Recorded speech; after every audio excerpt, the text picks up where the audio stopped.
तरह का अब समाजवादी पार्टी की तरफ से रुख सुना आपने, अशोक जी ने कहा कि ये तो बलपूर्वक लड़ा जाता है, बलपूर्वक ये तो जीत गए, तो इन चुनावों का, इन पर पैसा खर्च करने का, इस तरह से चुनावी प्रक्रिया होने का फिर फायदा क्या रह जाता है? और लोकतंत्र में क्या इस बातों को रखना चाहिए? इस तरह से लोगों के मन में, जहन में क्या जाता होगा कि अगर प्रशासनिक मशीनरी का इस तरह से दुरुपयोग हो ही रहा है तो चुनाव में उतरना, चुनावी प्रक्रिया होना, चुनावों की तैयारी करना, ये सब तो बेफिजूल है। फिर तो यहाँ तो तर्क और खत्म हो जाते हैं।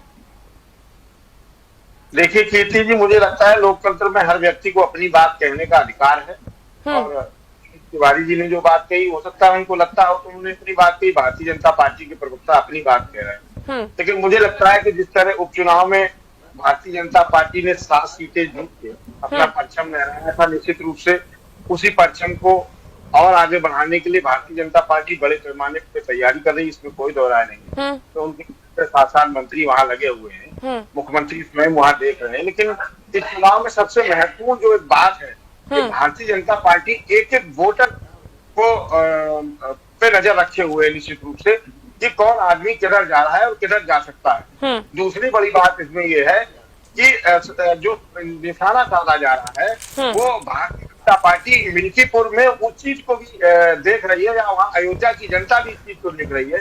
जो भारतीय जनता पार्टी ने ट्रोल जो वहां हुआ, लोगों ने कहा कि आप राम मंदिर बनाने के बाद भारतीय जनता पार्टी चुनाव हार गई, जो इस तरह की अफवाहें या बातें कही गई, निश्चित रूप से उन बातों का भी भारतीय जनता पार्टी को इस उपचुनाव में फायदा मिल सकता है।